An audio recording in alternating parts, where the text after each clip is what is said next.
Banyak orang yang hancur hidupnya karena riba. Jadi kita ini seringkali nggak yakin bahwa Allah itu maha pemberi rezeki. Dan inilah penyebab utama mengapa manusia terlibat dengan riba. Alasannya biasanya sederhana aja.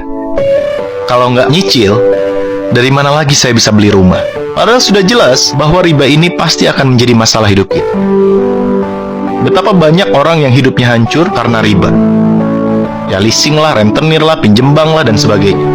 Lucunya, menyelesaikan masalahnya pun sama kembali dengan riba. Akhirnya, masalahnya meluas dan membesar, dan dampak terbesarnya biasanya siapa coba? Keluarga kita. Kan kasihan kan?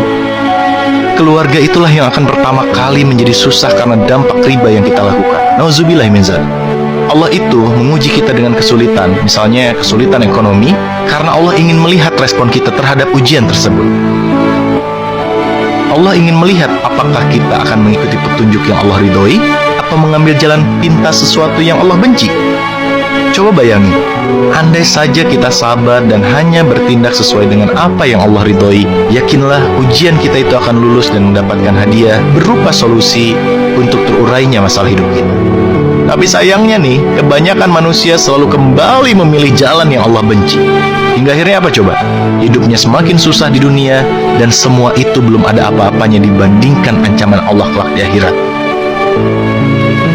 Padahal Allah pasti memberi solusi dan jalan keluar dari masalah hidup kita. Yakinlah itu janjinya. Sungguh sahabatku semuanya, Allah melaknat para pelaku riba beserta saksi-saksinya atau mereka yang memahami dan mengetahui transaksi riba.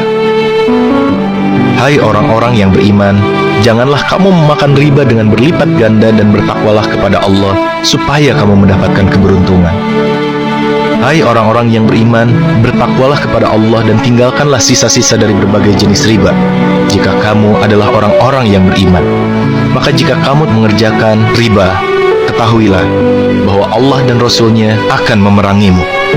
Dan jika kamu bertobat, maka bagimu pokok hartamu. Kamu tidak menganiaya dan tidak pula dianiaya.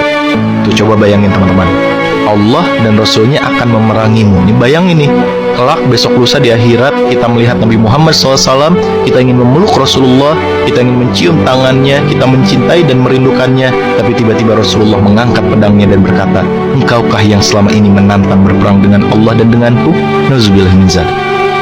Jabir berkata bahwa Rasulullah SAW mengutuk orang yang menerima riba, orang yang membayarnya, orang yang mencatatnya, dan 2 orang saksinya.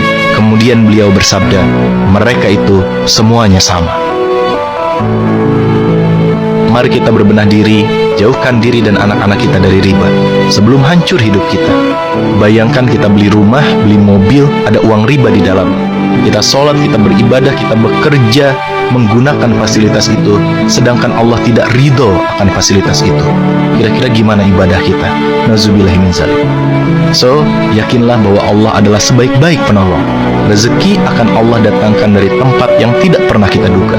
Maka kuatkan keimanan, luruskan niat, dan hiduplah hanya sesuai dengan apa yang Allah ridhoi. Wallahu a'lam bishawab.